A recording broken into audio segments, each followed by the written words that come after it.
I'm pleased to welcome you to this event entitled A World to Win, where we are joined by an amazing platform of international speakers to look at how we build movements across borders for people, planet, peace, and a better world.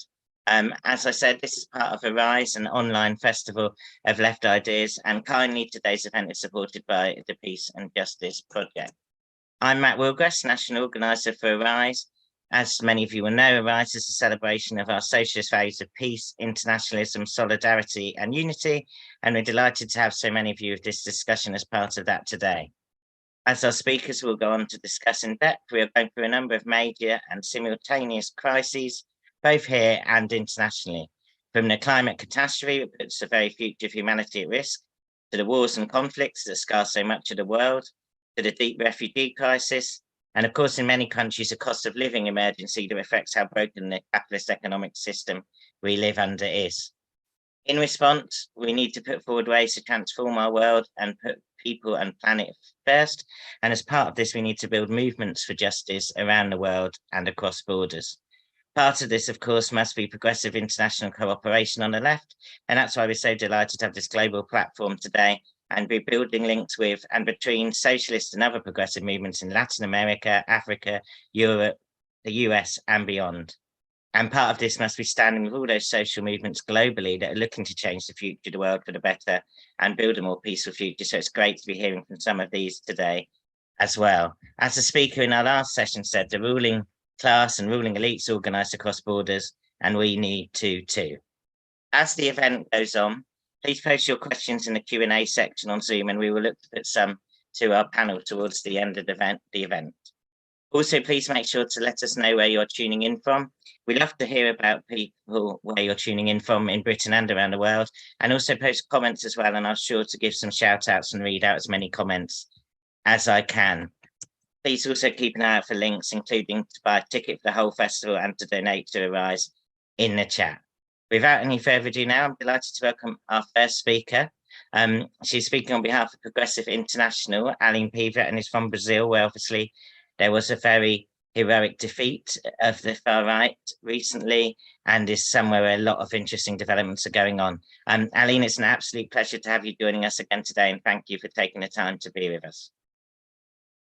Thank you so much, Matt, for the invitation. I would like also to thank everyone that is here, the panelists and everyone that worked to organize this wonderful event. It's really an honor to be here today. And I wanted to talk about two things mainly. First of all, I wanted to give a bit of update on how things are going here in Brazil right now. I know that many of you have worked really hard to denounce the ongoing coup against Dilma Rousseff several years ago, and worked throughout all these years to denounce all the unraveling and the attacks that were made by Jair Bolsonaro here in Brazil against the Brazilian people, the indigenous communities, all the people who were struggling to keep everything that we had conquered in previous years. So I wanted to give a little bit of update on that, and then move to what the Progressive International is doing, not only here in Brazil, but elsewhere. Lula's election, then I had the honor to have Jeremy Corbyn here with us in the second round of the elections, in the first round, I think it was second round of the elections, following closely how were the climate in the streets, the hope that were taking place here in Brazil at that time. And this was wonderful. This was really important to have. This was a very important moment to see how international solidarity and the international support played an important role, because we saw, and we are now going through all the legal stages to investigate. We know that they were real and clear attempts of a coup, another coup here in Brazil during the elections last year. We saw the use of state money, we saw the use of the institutions here to try to prevent the election of the favorite, again, Lula da Silva. Nevertheless, Lula won and is now implementing a series of changes in the country that is going to be extremely important for the people as a whole, but especially for popular movements, for social movements, to regain the space that we lost in the previous years. So what we are seeing now is a broad program to implement agrarian reform in the country. The president has stated that moving forward with this is one of his priorities right now. We have seen the reconnection or the restart of programs that are really important to fight back housing inequality and the lack of housing available in urban areas. We have seen the creation of the Minister of the Indigenous People, Racial Equality. We again have a Minister of Women and Social Equality. So little by little, what we are seeing, what we are witnessing here in Brazil is a kind of the rebuilding of a state that is concerned with its people, with the building of a space where people, where popular movements can thrive. But that's not enough. We know that this is not enough because we are fighting back something that is an international movement. We know that there is this reactionary international, this far-right international that is extremely organized, that is very well connected. And what we need to fight this back is to build our own movement. And that's where the work of Progressive International comes in, and it's so important. What we are building right now is a platform, is a space where people from different walks of life, from different struggles, from different movements can come together and fight back what is needed and continue building on this platform that is related to the people, to the people's need, to building popular power so we can have real, strong democracies where we can keep winning, where we can keep fighting back all those forces that doesn't want us there. We have two important initiatives.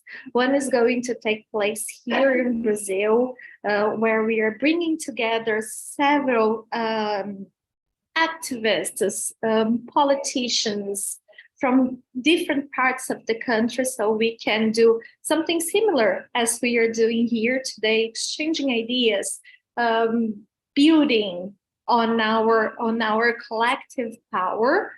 And the second is the foundation of what we are calling exactly the Reactionary International. That is sort of a think tank where we are going to unravel all these different ways the far right is using to keep on doing what they have been doing for the past almost decade now. So I think this is really important. I am almost finishing with my time, so I wanted to thank you all again. I'll be here if you have any questions, if you wanted to know anything more about what is taking place, this beautiful time, hopeful time that we are living here in Brazil, and also for the work of Progressive International. Thank you very much. Thank you so much for that contribution, and good to have some good news at the start of the meeting. When we were talking just before the meeting, we were saying, getting ourselves quite depressed, talking about different crises in the world, but there also are solutions to these crises, and part of that is movement building, and part of that is progressive policy solutions. So it's great to have you with us. Before we move to our next speaker, we have a short announcement from Logan, who many of you will know as one of the Arise volunteers and also an activist with the NEU. Over to you, Logan. Hi all, I'll try and keep this brief because we do have some fantastic speakers from across the world. And the reason I'm trying to chat to you today is to ask for your help. We in Arise need help to try and keep growing, to try and keep bettering and holding events like these where we have, I think it's fair to say, quite a global platform, speakers from many different continents. But we can only do that if we have some help from you guys. And a key way to do that is the donate link in the chat below, which I'm sure will be posted. You could also, if you do maybe fancy a bit more of a regular contribution to the work of Arise and to keep us going into our more physical stage of meetings as we come towards the end of the year, then you can become a friend of Arise for £5 a month. We also, obviously we're aware times are tough, so not everybody can or is in a position to donate to us. You can help us grow by supporting our meeting on Wednesday, the 28th of June, which promises to be a really fantastic meeting of people, including my own union's Senior Vice President, Emma Rose, who I can safely say is a fantastic speaker and can highly recommend listening to her, and Beth Winter, alongside comrades in Socialist Future. So please, if you can, donate. If you feel you can, become a friend of Arise, and I hope to see you on Wednesday. It's also my birthday, so hopefully see you there. Have a good one. Thank you. Thank you, Logan, and happy birthday from all of us, I'm sure. If you can give some support to Arise, please do. It's great to, I can see we've now got over 300 people joined us live and it's growing fast. If you are on Twitter or Facebook watching the stream, please share away. It does make a big difference to our numbers. Our next speaker is the president of the Party of the European Left, based in Austria, and it's a privilege to introduce Walter Baier. Welcome, Walter. Hi. Thank you very much for having me. It's a good feeling to take part in this adventure of creating new ties between the progressives all over the world. A couple of words about Europe. Europe and the European left are in a very peculiar period of transition. You have on the one side huge social movements, as we saw in France, in Greece, in Spain, in Portugal, even in the Czech Republic and elsewhere. You could say class issues and gender issues are back on the European agenda. This is also demonstrated by the polls which are available. Eurobarometer, for example, says that 93% of the people are worried about the rising cost of living, 82% about poverty, 81% each about climate change and the spread of the Ukraine war. On the other hand, and that is also displayed in the data, is that half of the citizens, and especially young people, think simply that their voices and their votes do not count. And this contradiction actually creates the atmosphere in which the radical right, the neo-fascist parties rise and grow. We see that also across Europe, Italy, Portugal, Spain, France, Germany, Austria, even in Scandinavia and Finland, and also in the recently held elections last weekend, actually, yesterday, the elections in Greece. So the biggest challenge for the left in Europe is to develop an efficient counter strategy to the rise of the far right.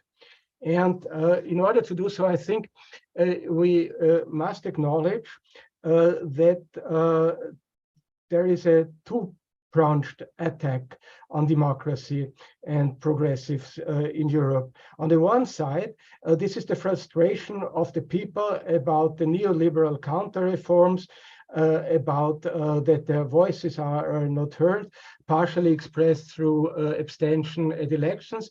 On the other hand, you have a growing authoritarian inclination of the ruling elites, also demonstrated by the adoption of the agenda of the far right by conservative parties in different countries.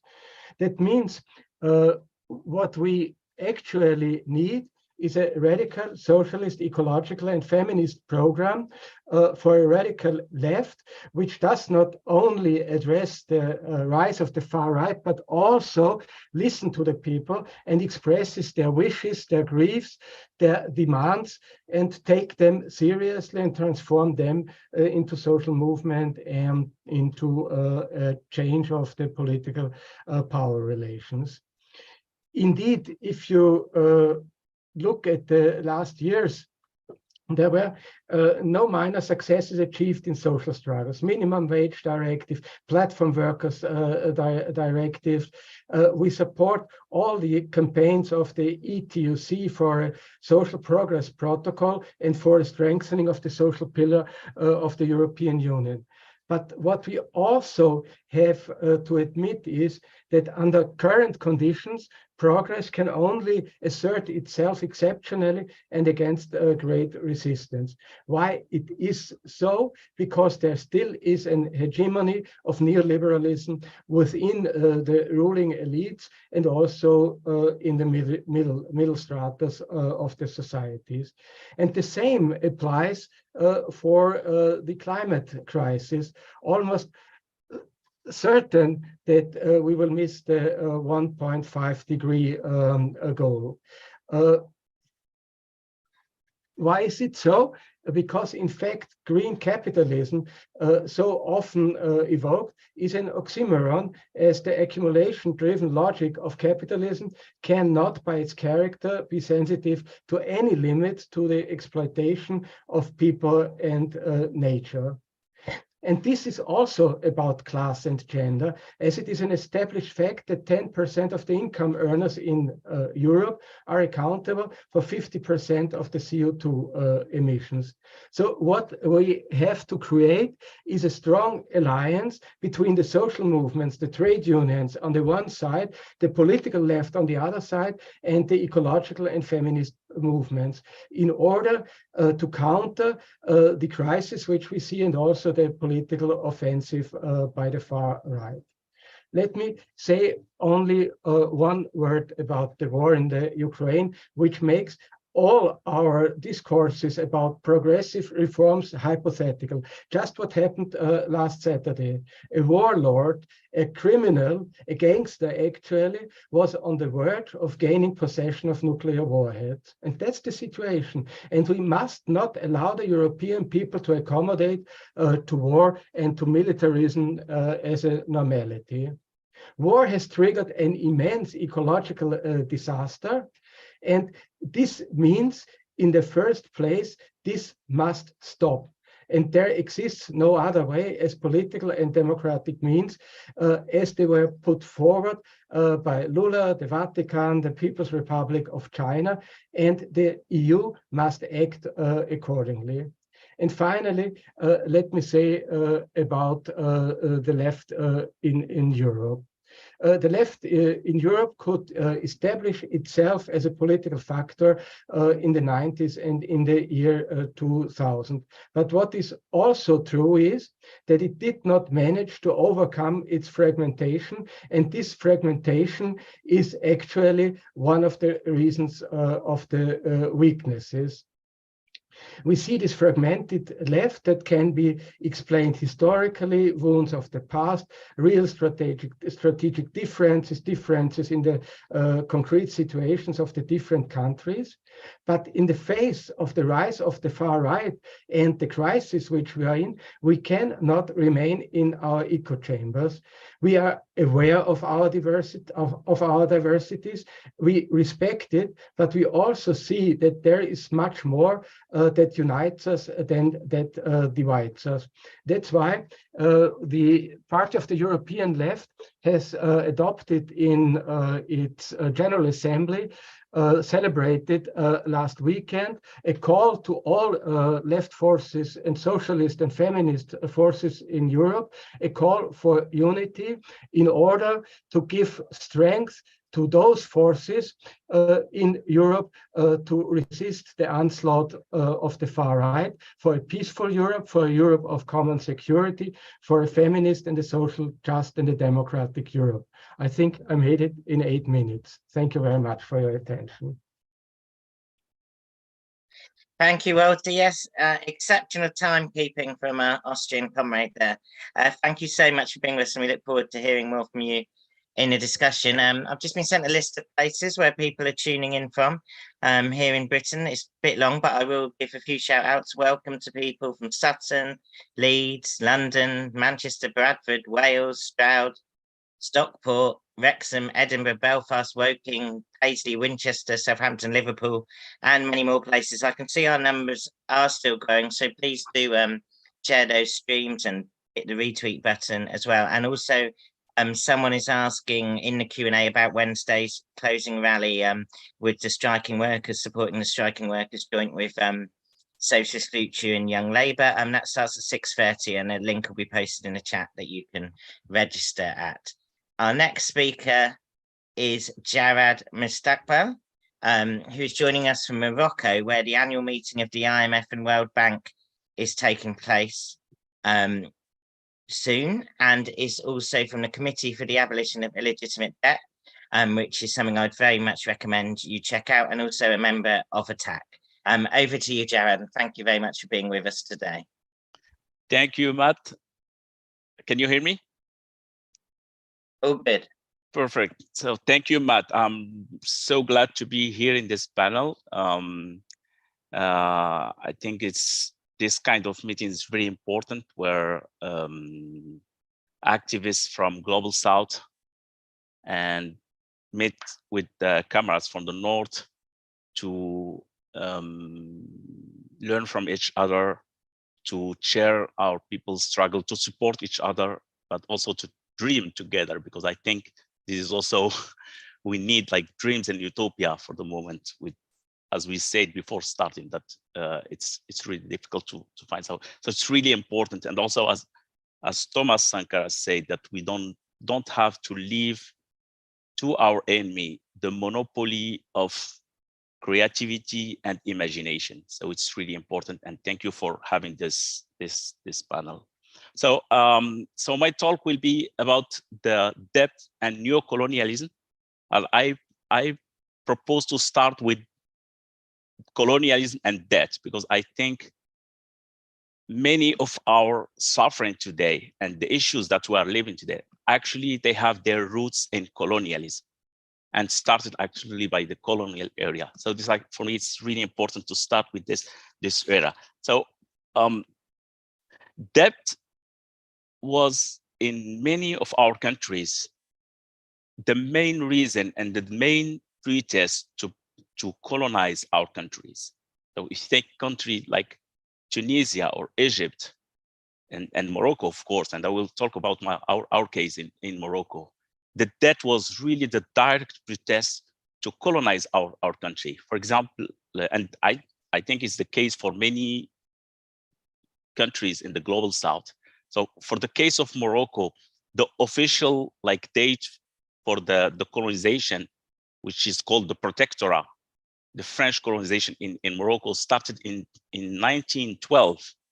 But actually, 8 years earlier, the bankers, the French bank, BNP Paribas, was already controlling the economy, controlling the funds. Like the first state department actually was the debt department, which is like to reimburse, I mean, to control and to get their money back. And also in 1907, they created the central bank, La Banque d'État du Maroc, the central bank, the first central bank that was like a private one, and was all again led by this French banks, BNP Paribas.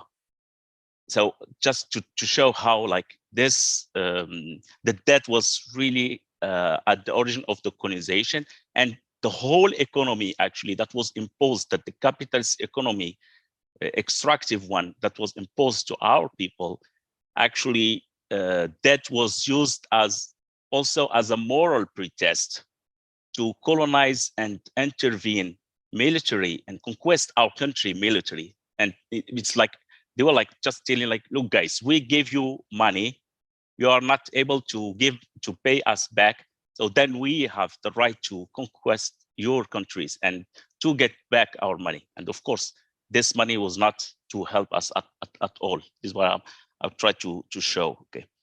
And if we talk about the debt after the colonization, actually the debt as the amount of money was also a legacy from the colonization. Like when we got the so-called independence, we inherited from the French colonizers a debt that was decided by the French colonizers. And it's up, for the case of Morocco, it's up to 1 billion dirhams that we had to pay back, while it never served like our people. It was decided by the colonizers for the French private companies. And we continued paying this debt up to 1994. So our official independence was in 1956, but we continued paying the debt up to 1994. It means like 40 years after the independence, our people continue to pay the debt that was decided and contracted by the French colonizers. So for us, it's completely odious and illegitimate debt that French should give us back. But for me, this debt is not the worst legacy. The worst legacy that we got from the colonizers actually is a completely corrupted elite with a very colonized mindset who ruled the country. This elite, who is still ruling the country, was raised by the colonizers and interiorized their logic, including their disregard to our own people and to our culture. So this elite, they put hands in, like they collaborate with the colonizers, with the French and Spanish, and now even with US, and they conduct like a process of accumulation of the wealth by disposition of resources from our people. I'm talking about lands, water, minerals, and so on. So like in simpler words, what was done is actually they just, the local elite raised by the colonizers just continue the robbery that already started with the colonizers. Is exactly what's happened. And so if the debt was a main tool to colonize our country, so main tool for colonialism, I think the debt was also, or has been, because it's still the case, has been a main tool and the main pretext for neocolonialism, which is like in short is neoliberalism. So using this tool of debt, institutions like World Bank and IMF interfere in our economies and impose actually their neoliberal economic policies that was catastrophic for our people and for our economy and even for our ecosystems. So neoliberal economies policies, so privatization of profitable owned state-owned companies, liberalization of strategic sectors, so energy, telecommunication, water services, export-oriented agriculture, and this the balance sheet of those policies was really catastrophic for our people and our ecosystems, and result in a deep undermining of our sovereignty. So food sovereignty, energy sovereignty. Let me just give you two examples in terms of food sovereignty. So when in 1956, we were exporting grains, cereals toward Europe mainly, and toward French. Like it was 21% of our of export were the grains, the cereals. Today, like last year, 2022, we imported 45 of our grains from Europe. We are the first importer of grains from Europe. Can you imagine that? And everyone who visited Morocco can know how cereal is important and how bread is the base like food for our people. So 50 years or more, like 60 years of applying those new neoliberal policies ended by a complete dependence and undermining of our sovereignty. In terms of for the energy, today the energy sector is completely under the control of the private sector. Up to 74% of our energy are produced by the private sector through what we call like the PPP, the 3 PPP, the public-private partnership, which is like more a socialization of losses and privatization of profit. This is how we call them, which is like so this, and maybe just one thing, like and the privatization actually was embraced by the local elite that I talk about, not only because of their colonized mindset and this idea, this illusion that we should, like, imitate the Western modernity, so-called modernity, and catch up, which is a complete illusion, and it's ecologically impossible, and it's a failure. And we can see it, like our cameras talk about Europe. We can see what's happening in UK, in France, how it's a failure. So why we are trying to imitate something that it's not working? Let's try something else, and maybe we can find solution for Europeans, for our cameras in Europe. Maybe this is our time to propose solution. So this elite, the local elite, embraced that, not only for that, but because they were benefiting directly from those policies.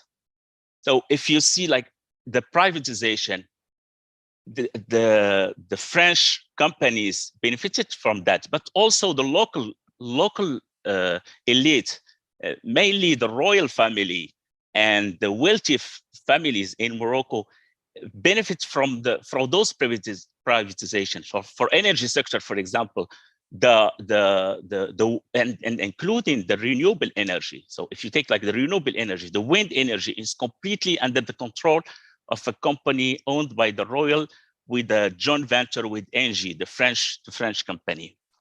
The second part is the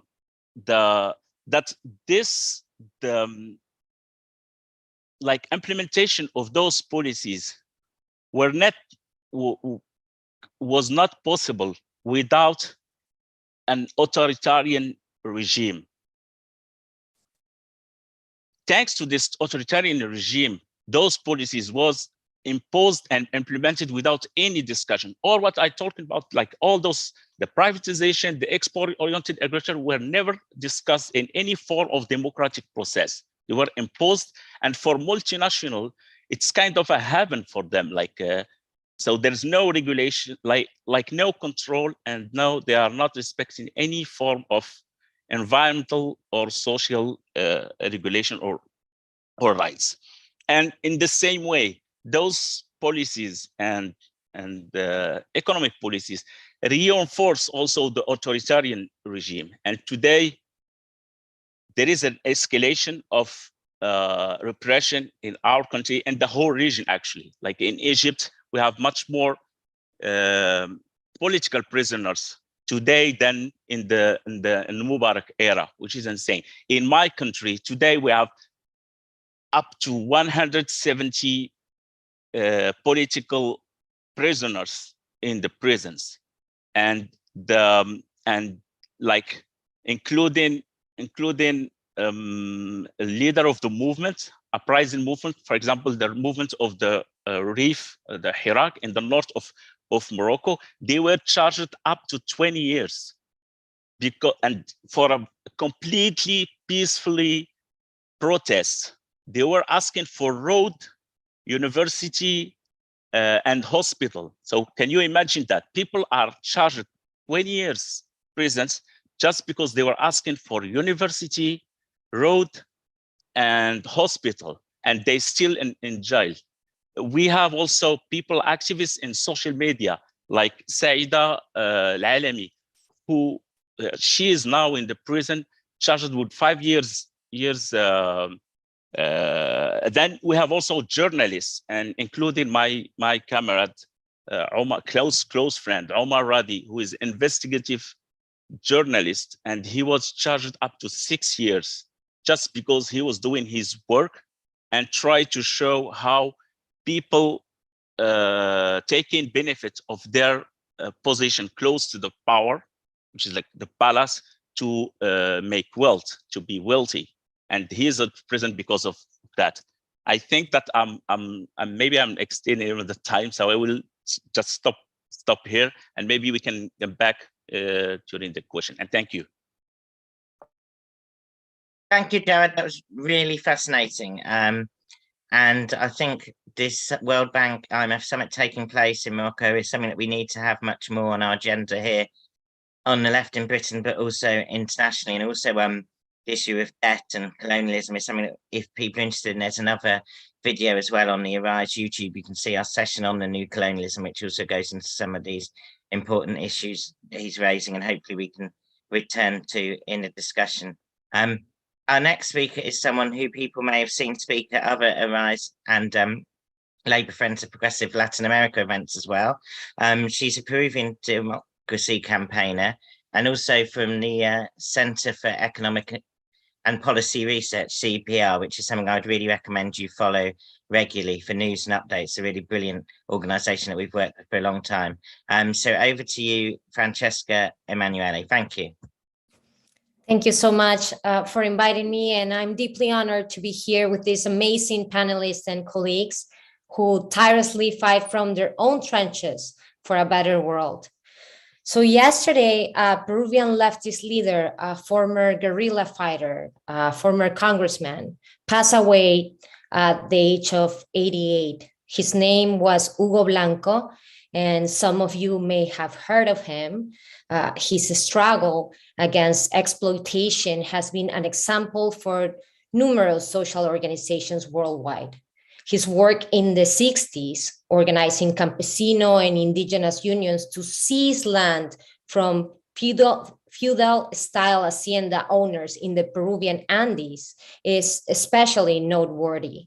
And I didn't want to start this presentation without mentioning a small part of his legacy, because Hugo Blanco is a genuine inspiration. So, you know, when a revolutionary dies, they never truly die. It is with this fighting spirit akin to Blanco's that the working classes of my country, Peru, currently find themselves.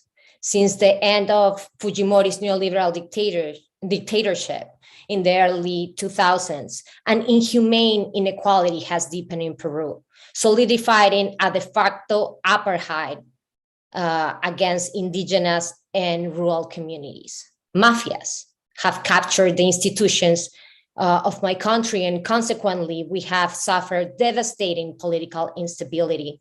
In just the last 5 years, we have had 6 different presidents. And today, Peruvians live under a new form of dictatorship, falsely legitimized by unjust laws and a constitution still in place, still in force, approved during Fujimori's dictatorship. Current polls indicate a record rejection of the far-right government led by Dina Boluarte, which was installed last December following the impeachment of democratically elected President Pedro Castillo. Now, around 8 out of every 10 Peruvians reject Boluarte's regime, and but despite this widespread rejection, it is those who have the least, the working class and indigenous people, who are now risking themselves who have been protesting in the streets for 6 months, demanding new elections and true democracy. And earlier this year, in response to massive protests, the Boluarte regime reacted with lethal repression, committing massacres. State forces killed 49 indigenous people and rural residents in what human rights organizations have labeled as extrajudicial executions with a racist bias. Despite the overwhelming evidence of these killings, Boluarte's government remains in power, and no official, listen to me, no official, and there is a lot of evidence, has been prosecuted by a justice system that has also been captured by right-wing forces controlling the Peruvian Congress as well. So this July, the unions and indigenous organizations in my country have called for uninterrupted days of protest. Standing here on this platform, I call upon each and every one of you. Our shared quest for social justice knows no borders. It is a call that unites us all. I invite you to join hands with my people in their courageous struggles. Let your support resonate far and wide. Utilize social media to denounce the oppressive Boluarte regime. Issue statements, publish articles, and organize delegations to Peru. Remember, in unity, we can create ripples of change that echo across nations. And additionally, I don't want to finish without mentioning that the importance of demanding a total halt to arms sales to Peru. Also encourage your elected representatives to withdraw any support for the Boluarte regime. The roots of corruption in Peru run deep, tracing back to our independence era, and our people can't achieve liberation alone. So we need networks of allies standing firmly by our side. Together, let's work towards a new dawn of social justice, not only for Peru, but for the world. Thank you. Thank you so much, Francesca.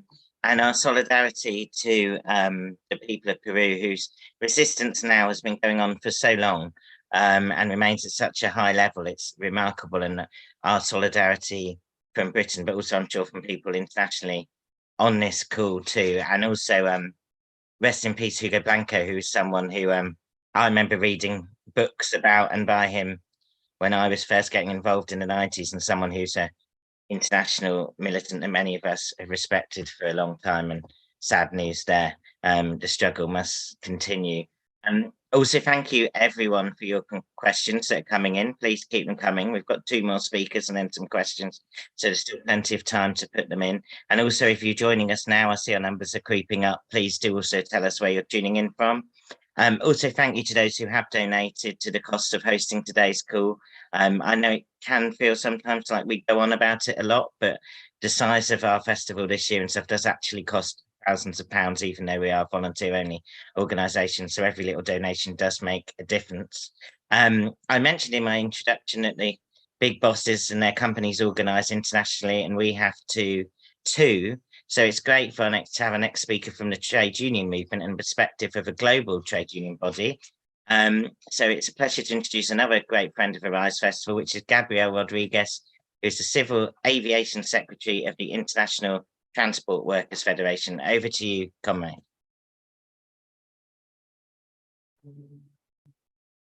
Thank you, Matt. Can you hear me? Good, great, thank you. Well, good afternoon to all. Thank you for this opportunity to share again with you ideas and a possible future that could be more fair to us, to the workers of the world.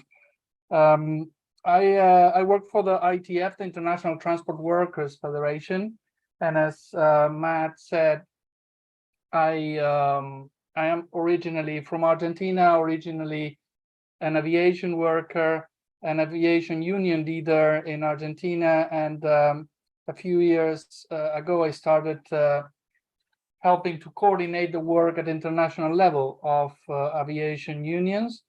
But my federation is for all transport workers. We represent some 700 trade unions in 152 countries, and those unions represent around 20 million transport workers globally. So just to share with you one of the areas we're working on that are related to the debate today. Matt always remembers when he introduces me, he remembers the work that we did in Venezuela to help the workers and the unions, or the unions who survived after the whole of the years where the right-wing policies were taking over the political system in Venezuela. The unions with Chavez and with all the turmoil of those years and all the resistance had difficulties to get together. Then Maduro, as a former union leader, could help them come together, and we helped them to form a federation of transport unions that could support the policies, the pro-worker policies of the government, and it's still very strong and growing, and strong in the new railways, and strong in bringing unity and fighting for the rights of the workers. But that was some years ago. And the reality is that we do this, unfortunately, we have to help rebuild unions all over the world. And in the region in particular, we've seen and we heard a lot about this pendulum of the governments, or people going to the right and to the left. The problem is that the left-wing governments, and in the past, the military governments left the social network completely destroyed, and that social network includes the unions, includes the organizations of the workers. Some of them can resist, some of them have been able to resist through the years, but others were smashed, others were completely disappeared, killed. So rebuilding that mesh, rebuilding that network takes a lot of years. And to help the unions, part of our work is to help those workers or those small organizations to be stronger, to grow, and to be democratic, and to respond to the needs of the workers in this new environment, the new environments that usually when the right-wing governments leave power, they are new hopes and new opportunities. But that does not mean that the unions can start working from the day one to support those policies. And part of our work is to help them rebuild that.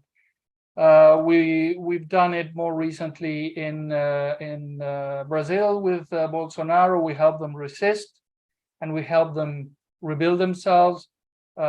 In Argentina, we help them resist against Macri's policies against workers and an attack against unions. Fortunately, it was only 4 years, and those policies were so horrendous that he couldn't be re-elected. So the unions could resist, and the unions could support a way of recovering their right to defend their unions, their organizations, and their workers. So we did it in Bolivia after the coup. We've been doing it through the years, and more recently, we are still working in Mexico. We've been there thanks to the opportunity that the new administration from López Obrador is giving to the unions to democratize themselves. Many unions were lost completely, lost to the hands of lawyers or people taking advantage of the historic protection to the unions in order to sell that protection to any corporation that could be able to pay a fee. And we've been doing this with the support of Jeremy Corbyn and his Peace and Justice project. Jeremy has traveled even with us a couple of times, helping us with his contacts in government and in several ministries in order to ensure that we could help the unions get the proper support in order to democratize themselves. Democratize themselves for some groups of workers has been very, very tough, because those leaders have been abusing of the existing organizations, of the existing protection of the law to protect not the workers, but protect the corporations, protect the new companies, particularly the new companies that were establishing in Mexico through the years. They had a CBA, a collective bargaining agreement, before starting operation, signed with a union. Who's the leader? Nobody knows. Where is the union? Nobody knows. How they are elected? They are not elected, or they've been elected some time ago. So a whole system that was built, or that ended up being through the years, not for the protection of the workers, but the protection of the interests of a few people that were making money out of them.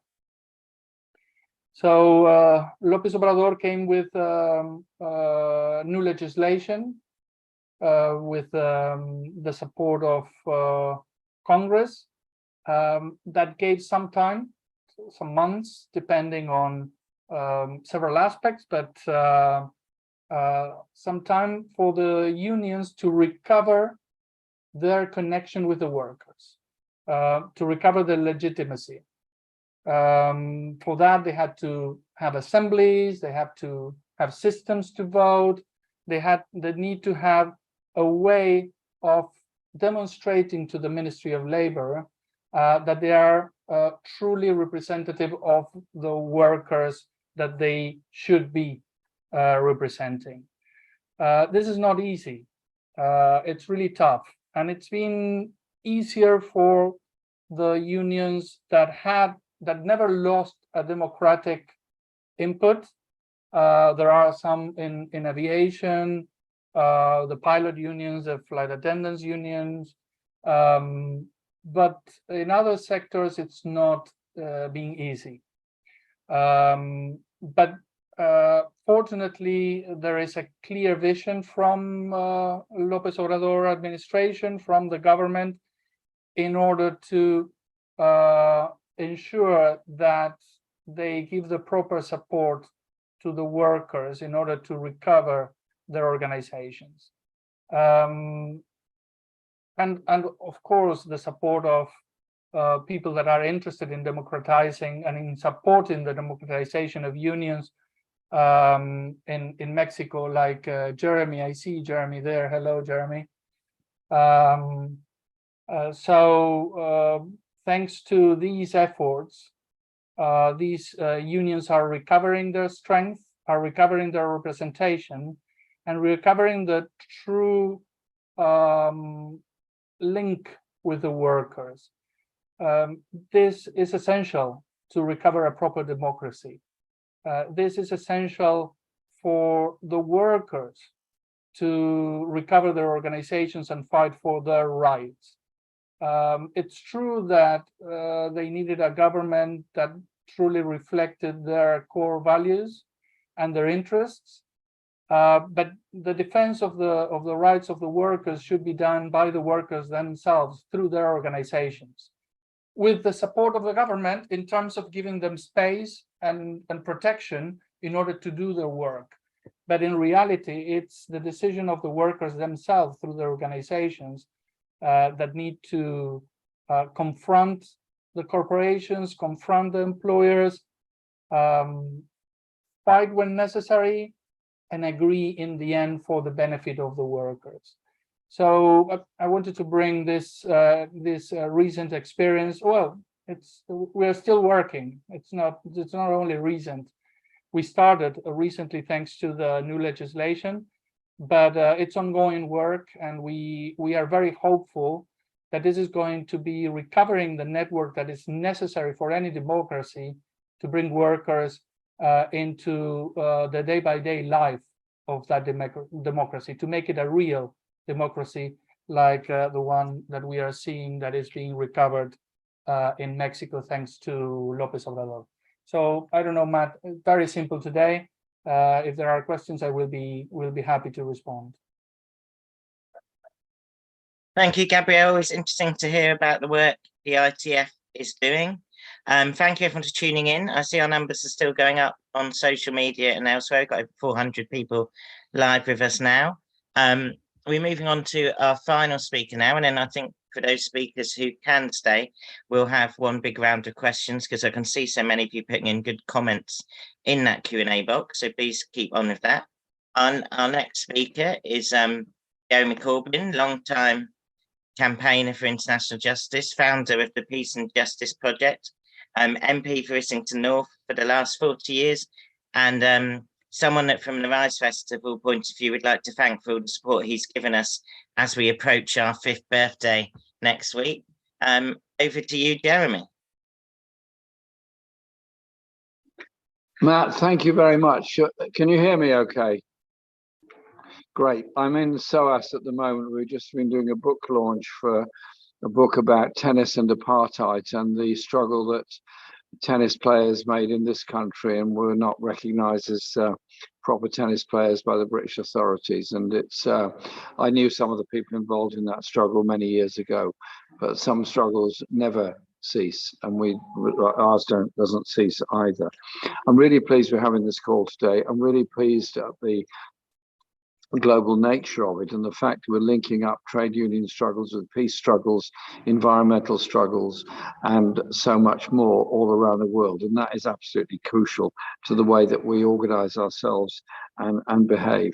As you said, I'm representing the Peace and Justice Project, which we founded after the 2019 election as a political space for people to come to, whether they're in the Labour Party or in any other organisation, and we can promote various issues. Crucially, the 5 points that we put forward concerning wages, concerning housing, concerning health services, concerning environmental sustainability and protection, and crucially, global issues, starting with the treatment of refugees, but moving on to the more global issues of peace and anti-war activities all around the world. The Peace and Justice Project is also affiliated to Progressive International, and we're holding a Congress in Brazil in August, which is the first physical Congress you will have held, and it's in Brazil for a reason, because we celebrate the election of President Lula as being returned as president of Brazil, but also the whole hopeful movement, the brilliant movement of the left across Latin America that's done so much to give real hope to people, not just in Latin America, but all around the world as well. We are at the moment, obviously, faced with the situation of the war in Ukraine.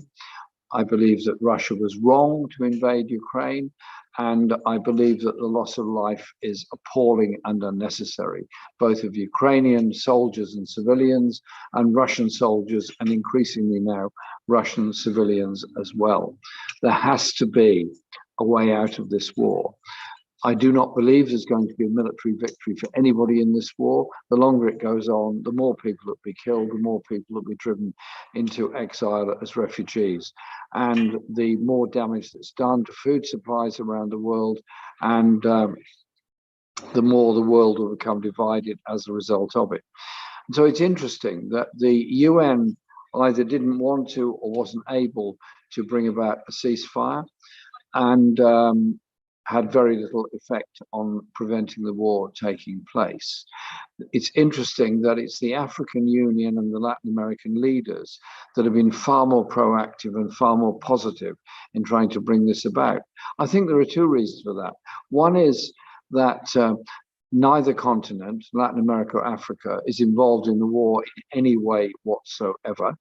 But both continents do trade extensively with Russia and with Europe, and in the case of particularly North Africa, rely very heavily on both Ukraine and Russia for grain imports and food supplies. So it's interesting that a delegation of African leaders went to Kiev and went to St. Petersburg to see President Putin and put forward proposals on a way forward in this particular conflict. I say congratulations to them for making that effort. And you never know, it might be something that will begin to bear fruit alongside the demands made by the Pope. And also the role that China has played in this war, again, trying to bring about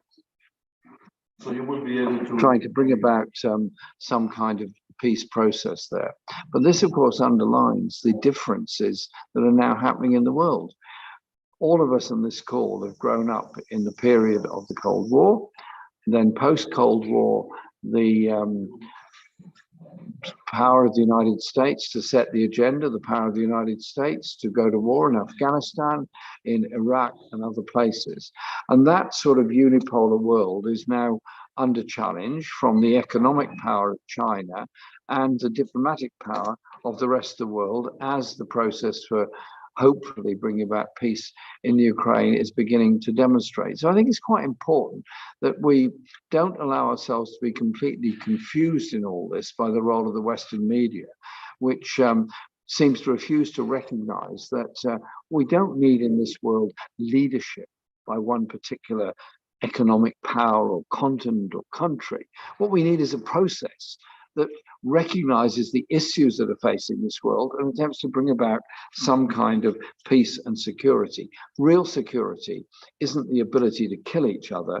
Real security is about jobs, as our comrades from the ITF and others have been pointing out, is about decent pay levels, is about health, is about education, is about environmental sustainability. Some of these things are very far away at the present time. The last thing I want to say is about the crisis around the world of refugees and the rise of racism in our society.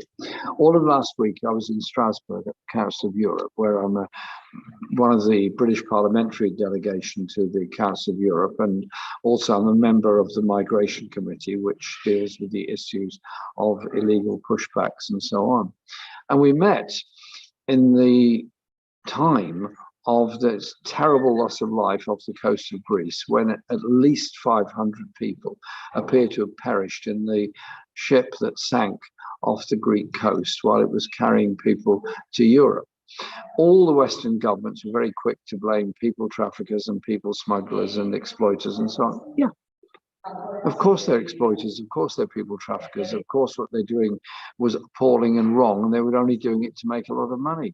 But who created the market from which they could do all of that, other than the immigration policies of Western Europe and other parts of the world as well?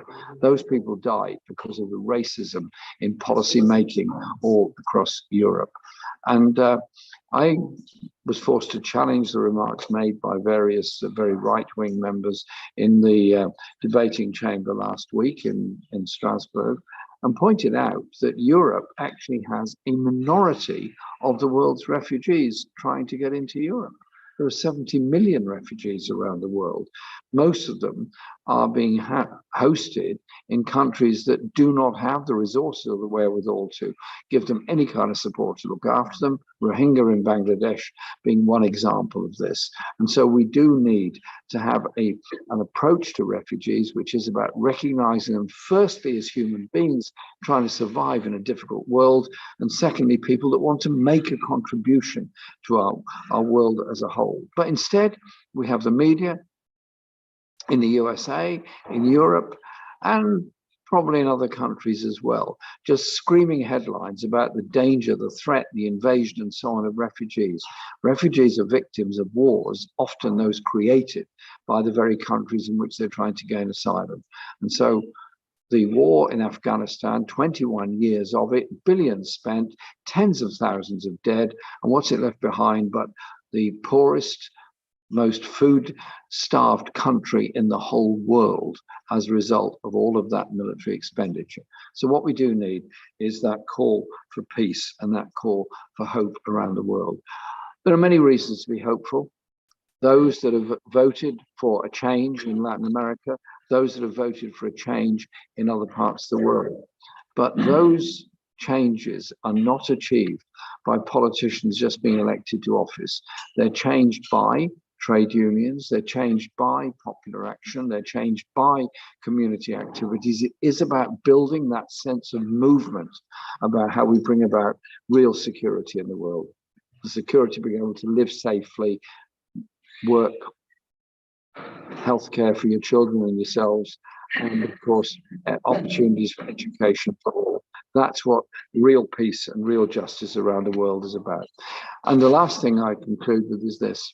Our information comes from media, often media controlled by very powerful global corporations.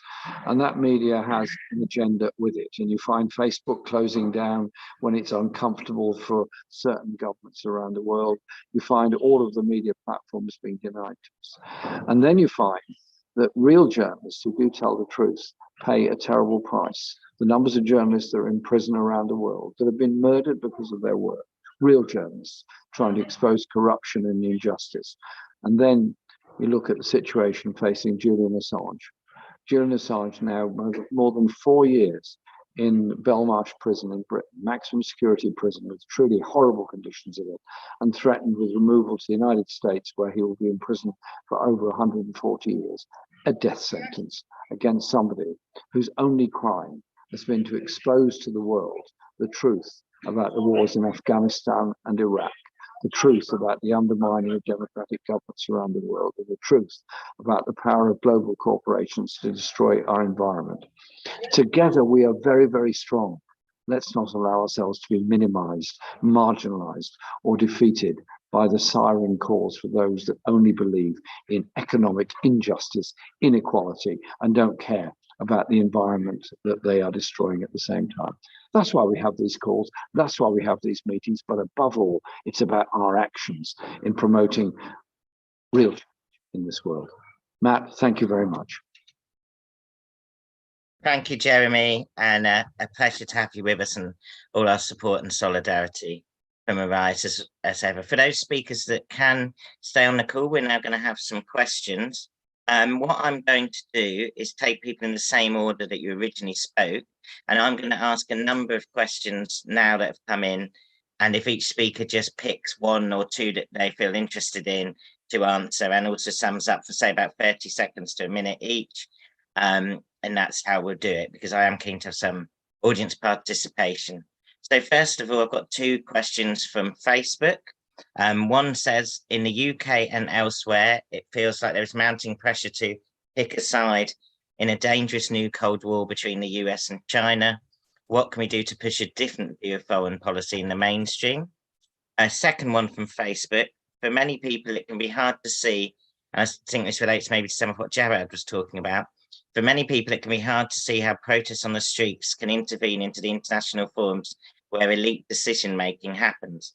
How do social movements assert themselves not only against our governments, but in those institutions?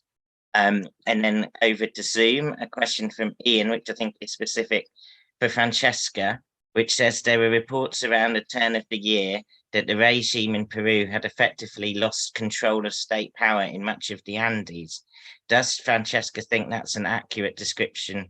And has the situation gone forward, back, or stayed the same in the last 6 months? A nice comment here from Steve, who says, thank you, Jawad from Morocco. Your talk was excellent. What is the best way to help? And some great anti-capitalist comments from our friend Kirsty Lowe, as ever. Welcome, Kirsty. And Kirsty also has a question which maybe relates to Walter and some of the other speakers. which is how do we make sure that we're much more singing on the same hymn sheet in the left, is how she phrases it. How do we sort of amplify a joint message across different bits of the left and across borders? And I think I've got one more, but I can't find it. One more from, again, from on Zoom is, no, two more. So one is, can we hold hope, and maybe this is relevant for the Brazilian comrade, can we hold hope that the USA is overstretching itself and trying to intervene in things in so many areas of the world, such as the Pacific, Central South America, the Middle East, etc., etc. And then a question on the far right and how they get away with it, which is the final question I'll read out for people to choose from, again on Zoom. And that says, surely the biggest factor in the rise of the far right is the terrible quality of the opposition at the neoliberal extreme centre insists on counterposing to them. So that's quite a wide range of topics. Hopefully all our speakers will find one thing they can comment on, and we'll go through in the same order again. So if we go to Aline first.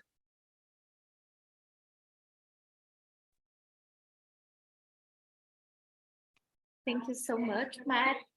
Jeremy, so good to see you again in a much more hopeful environment here in Brazil. I would like to start with the comment about U.S. imperialism in Latin America. We know that this is something that has, well, a long, well-recorded history. U.S. has been meddling with the Latin American affairs for as long as we can remember.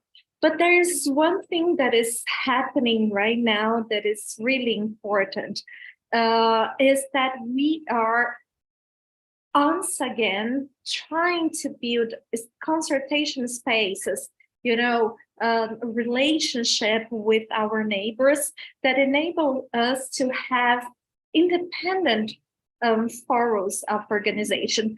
A couple of weeks ago, here in Brazil, in Brasilia, President Lula hosted a meeting with all the 12 presidents from South America. This is something huge, historical. We haven't seen a meeting like this in the last, I would say, 10 to 15 years. So this is a very hopeful sign that we are now in a new, or rather trying again to restart this process of regional integration that hopefully will make us stronger, because this is something that is really important when we look at the integration in Americas. We always look at forums where the United States, it has the final answer, has the final word. And now we are building spaces where we can work as a whole, as a sovereign region, to try to fight this back. And there's another trend that is really important, that is the internationalism of the people. So we see now different spaces where organizations, popular organizations, can now meet, other than the historical ones, such as Foro de São Paulo, that is more related to the parties, Alba Movimentos that is more related to popular movements, but new spaces, new consultation forums where all these amazing, popular struggles can come together. I think this is a very hopeful sign for us, something to keep an eye on.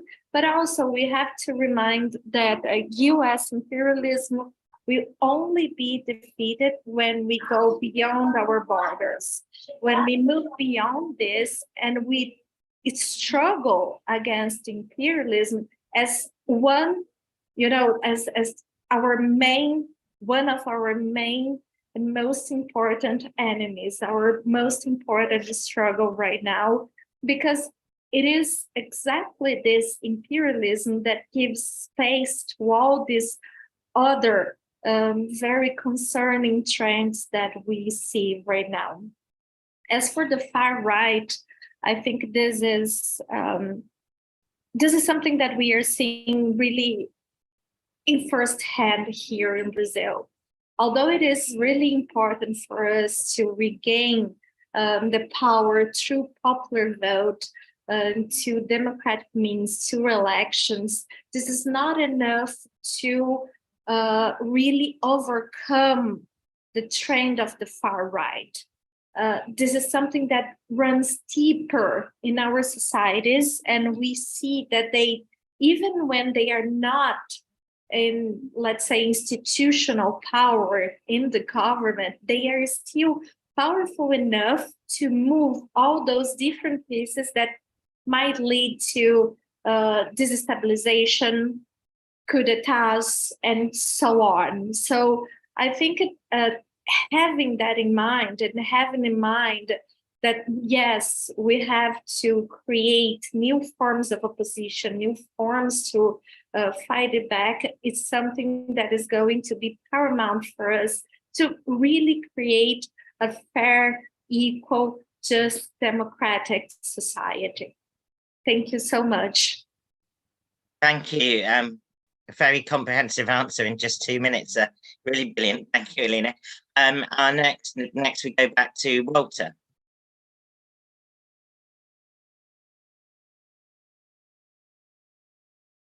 Oh, I think you're muted, Walter.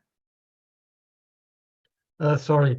One remark on the far right. I think we here in Austria have a little, however, valuable experience that fighting the far right is possible and can succeed under the condition that you have a credible political offer from the left, meaning politicians who say what they do and do what they say. And I believe that this is, so to say, the essential point. The political point is we must be aware that we see, at least in Europe, a very strong coalition emerging between the far right and the conservative right. And this we must fight with all means, and by creating alliances which even go beyond the traditional family of the left and even the liberal forces. But third, and this I think is important to understand, that the fight against the far right also has a cultural and, I would say, psychological dimension. The mindsets of the people in our societies, to a large extent, are colonialized, meaning people are used to have cheap clothes, cheap food, which are imported through scandalous trade treaties between countries of the global south and the privileged countries.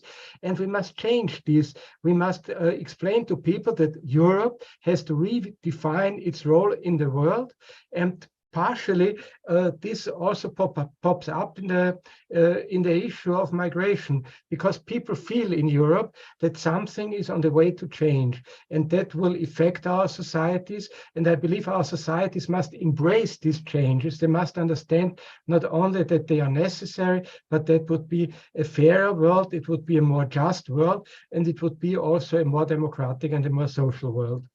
And my second remark refers to the transnationalization of politics. Indeed, this is a global fight. This is a European fight. The party which I represent is a party which unites 35 parties, left-leaning parties in Europe from 25 countries. It is the biggest part of the political left in Europe, but it's not the complete left in Europe. And we need to develop dialogue and the capacity of uniting on a more broader level. And we need also to unite with the forces in the global south. I'm heading tomorrow for Brazil for participating in the Sao Paulo Forum, and then participating in a seminar organized by the Sao Paulo Forum and the European Left Party on shared visions. And I believe this is the way we have to develop ourselves, because we can learn from one another and we can find out ways how to converge in practical terms. And last not least, again in Brazil. We meet again for the meeting of the Progressive International.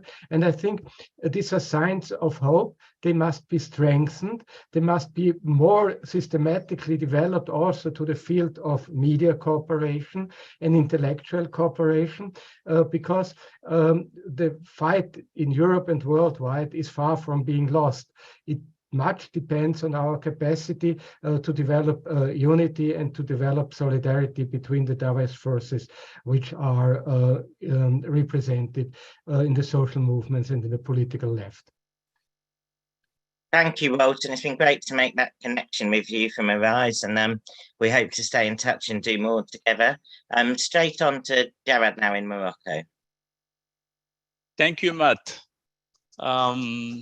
Yeah, and again, I'm really happy to be part of this panel and see how people are struggling in many places of the world. I mean, in Peru, in Brazil, in Morocco, in Europe. This is for me really is a source of hope, like to avoid this the apocalyptic capitalist plan that we have now. I mean, that leading the world to more barbarism. So it's really important to, again, to learn from each other and to try to globalize resistance against this globalized catastrophic capitalist system that is ruling the world today.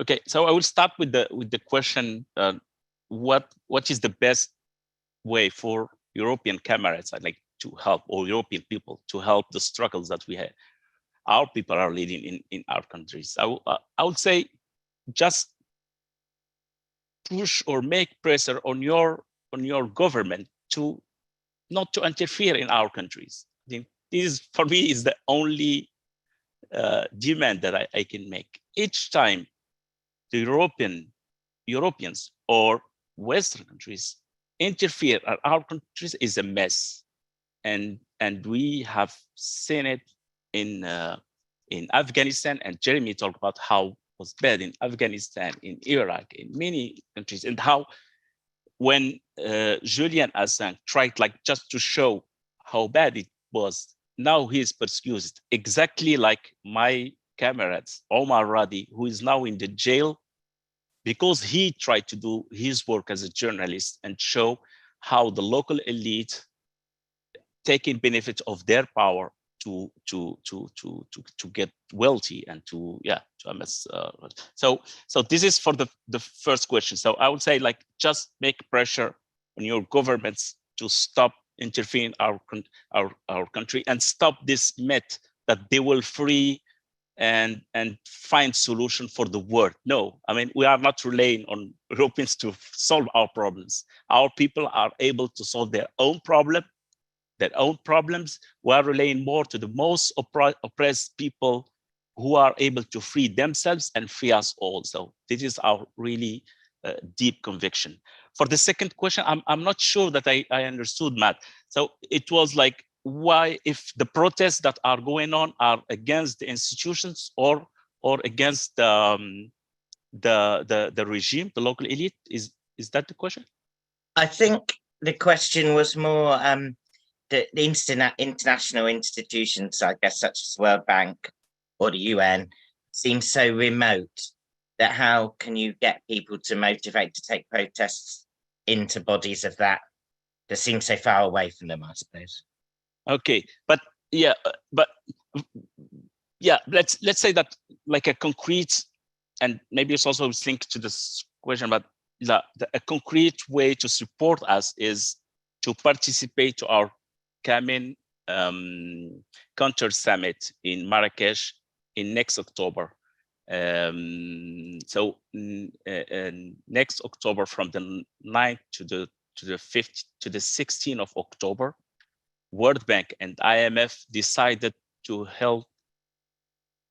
hold their annual meeting in Morocco for the second time in Africa.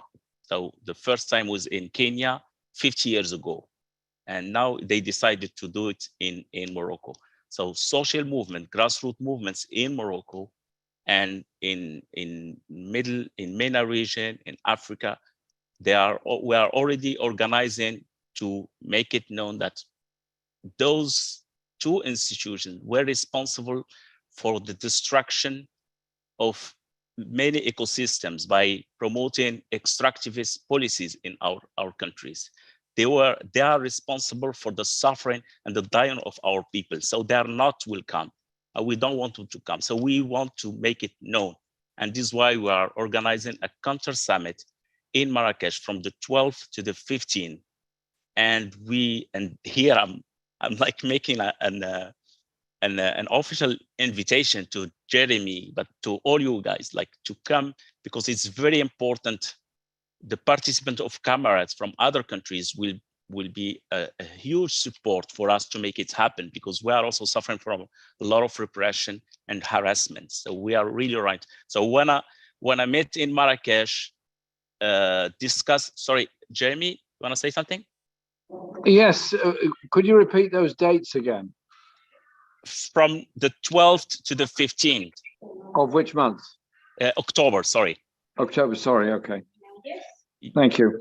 Yeah, so when I met in Marrakesh, of course, to learn from each other, to discuss and to try to understand where we are living today, but also to discuss alternatives, because I think we do have alternatives, because I think one of the main criticisms that we had, like as anti-globalization movement, like we are just criticized, we don't have alternatives. This is not true. Let me just give one example for the debt, because I was like, I prepared like myself for debt. So then let me just give one example.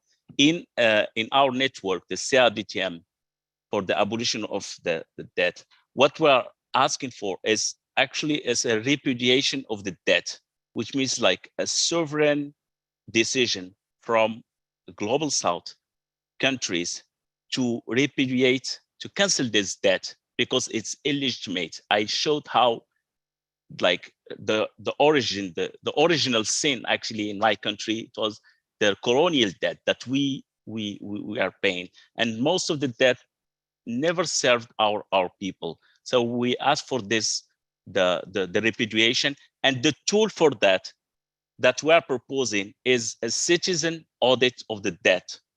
And when we are talking about citizen audit, it means like how to get people involved in this process to open the books and try to answer basic questions. Who decide to take those debts?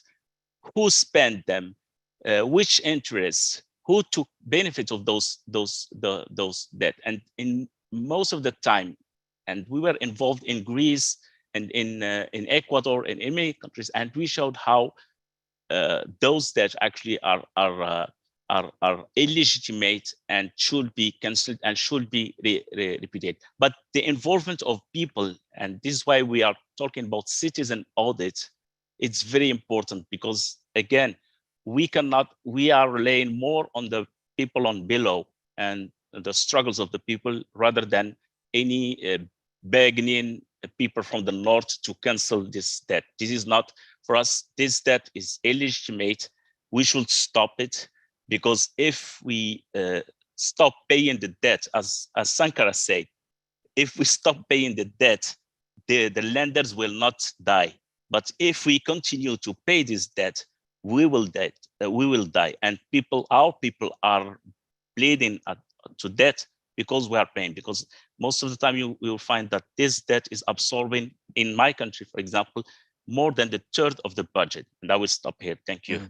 Thank you, Jawad. Sorry, I'm just aware that some of our speakers need to leave soon, so I'm just keen to get them all in for a quick response. Next, Francesca.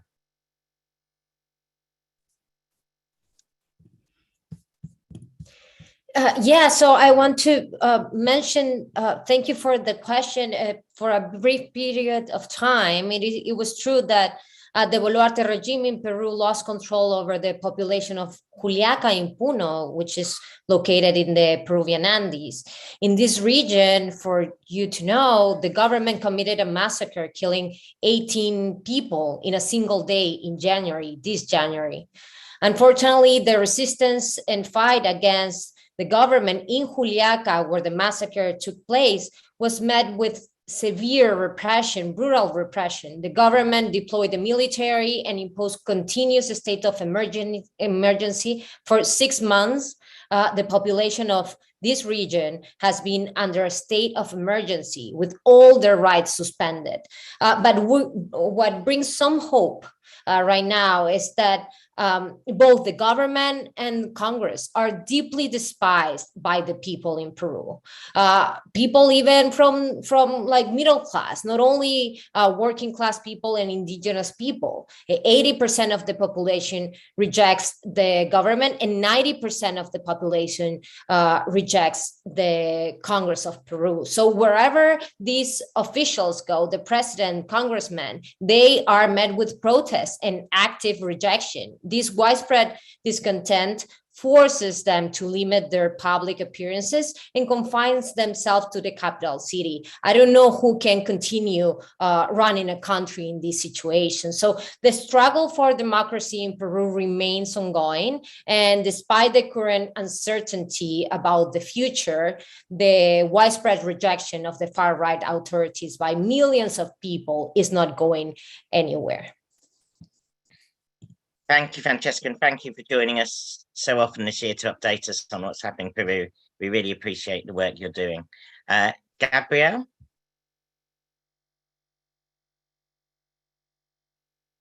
Thank you, Matt. I think I have a question about the lawfare in Argentina and how the left is reacting. Well, the lawfare, most of you know very well. It's an old term, but it got very popular in Brazil in 2014 when an invented case against Lula forced him out of the election, avoided him to be a candidate. There were no proof. The case was dismissed later on. It was proved, it was very clear that it was all an invention. But what's important is that there was a very clear triangle. It was the right wing, Bolsonaro at that time, who was interested because he wanted, if Lula couldn't be a candidate, it was much easier for him to win, and he won. The judiciary that has to take these cases, even if they don't have proof, they have to take them seriously. Then years after, they can dismiss it, or it can get to another level in the judiciary that says there's no proof and it's just lost. But in the beginning, there needs to be an initiation of the process, even without the proof. And then the third part of this association is the press. The press gives legitimacy to the case, and of course made it very visible, so that it makes a political issue out of the supposed corruption case that should be dealt by the judiciary only. It was very clear in 2014 in Brazil. It was very clear in 2016 in Argentina, in a case against Cristina Fernández de Kirchner. And the question is, how is the lawfare in Argentina? I would say it's alive and kicking. It's still a tool very well used, very oiled by these three actors, and are trying again to seize power by using it. We should say that on top of the lawfare against Cristina Fernández, there was an attempt to kill her, a clear attempt to kill her. But the judiciary is not moving forward in the investigation of who are the real perpetrators, the ones behind the ones that are in jail, that are the ones that did it for some pennies. Fortunately, there are elections by the end of the year, and fortunately there is some hope of the unity of the progressive movements, the left, and the ones that want to confront the right in the Peronism and in some other sectors. So there is hope that there is going to be resistance, but the resistance, again, the lawfare, and how to eradicate it, it's going to take, I would say, decades. There is a process against the judiciary, there is a process in Congress, but if you don't have majority in Congress, you cannot confront the judiciary. Because, of course, we usually respect the law and respect the process. The right wing then comes and govern by decree. They don't care. But we have to do everything by the rule and take special care. So deposing a judiciary system, a Supreme Court that is part of this system and part of this lawfare is going to take several years. What is clear is that there is a majority in Congress that is needed, and we hope, the unions hope, that it's going to be achieved somehow, or closer to be achieved somehow, in this next election in October this year. Thank you, Matt. Thank you, Gabriel. I'm sorry for rushing everyone. It's been a brilliant discussion with over 400 people joining us. And as this festival has gone on, we've had a lot more people watching back our sessions, especially on YouTube. So please do keep spreading the word. Before our final sum up from Jeremy, I'd like to quickly thank everyone again. Please do donate to Arise if you can, and even consider becoming a friend of Arise to help us expand our work. We must keep working together to put forward socialist ideas, and a key part of that is our internationalism, as we've heard today, and standing in solidarity with those progressive forces globally that we have so much in common with, as we've heard from today. Final thing for me, please note that the next evening Arise event is our closing rally this Wednesday, and we're really pleased this year for the first time that will be joint with the Socialist Future comrades from Young Labour and Labour students who are doing a great job of keeping the red flag flying there. So we'll be hearing also from a lot of the strikes currently going on. So please do be there on Wednesday. Over to you, Jeremy, to close the event. Matt, thank you very much. And thank you to everyone who's been on the call and spoken today, because I think it's been really valuable and very interesting. And I just want to make 3 very quick points, if I could, because we need to finish. 1, total solidarity with the people of Peru about what they're going through at the present time.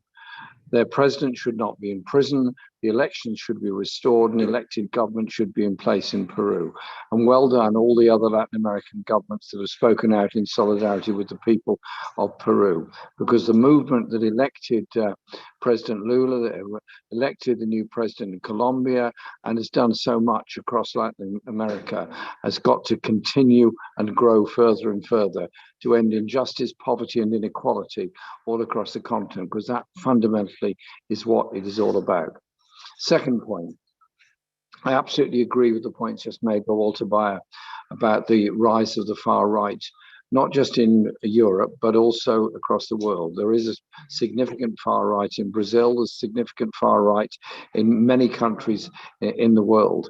And last week I was in the Council of Europe in Strasbourg, and I was listening to the speeches made by many of the far right there. It is terrifying, it is frightening. Their whole narrative is essentially demonizing refugees as the new scapegoat for all the economic ills. And they have an appeal to voters who feel completely disenfranchised. So if the left doesn't offer an alternative which is about increasing wages, at least to keep pace with inflation, if the left doesn't have an alternative which is about maintaining decent levels of public service and public ownership, in the case of Britain, of mail, rail, water and energy, but there are other candidates as well for that, then the left will lose out, because the left will not be offering a proper alternative. That's why we've had the 5 demands from the Peace and Justice Project, which are on our website, and you're obviously all very, very welcome to look at them. And I'm sure that they were something that you would support, because they meet with the basic demands of anyone remotely on the left anywhere in the world. That's the whole point behind them. The third point I make is this. The broadsheet newspapers and the sort of weekend columnists talk endlessly about culture wars, usually in a sort of disparaging way and so on. I want to approach it from a different point of view. Sometimes our appeal is based on the numbers of meetings we do, and often quite small events that we do. But it's also about the cultural lives of people. The idea of a more just and better and socialist future isn't just going to be achieved by our ability at speaking at meetings. It's also about music, about imagination, and about art. And it's inspiring people, particularly young people, that Being a member of a trade union, being a member of a political movement doesn't mean you leave behind all the brilliance of art, of music, of imagination, of poetry and culture.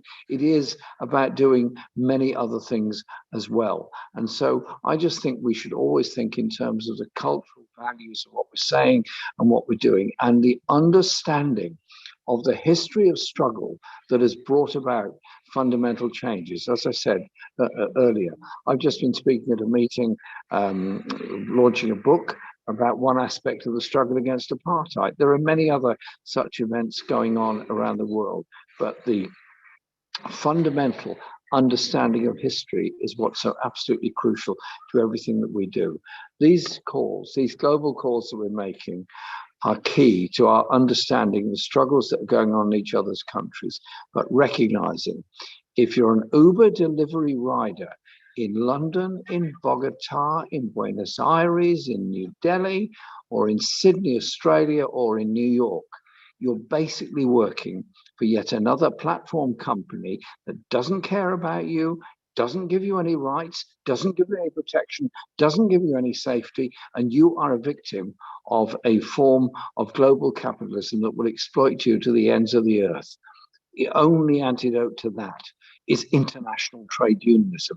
That's why I was so pleased that the International Transport Federation were included in this call, and the incredible work that they're doing in improving unionization, not just in Latin America, but in many other parts of the world. And Laura Alvarez, who does a great deal of the international work for the Peace and Justice Project, sends her greetings to this event as well. Because when we speak together, we're stronger, we're better informed, and that's how we go forward to build that world of peace and justice. Thank you, Jeremy, and thank you everyone for a really great discussion. We'll be in touch again, and thank you. See you on Wednesday.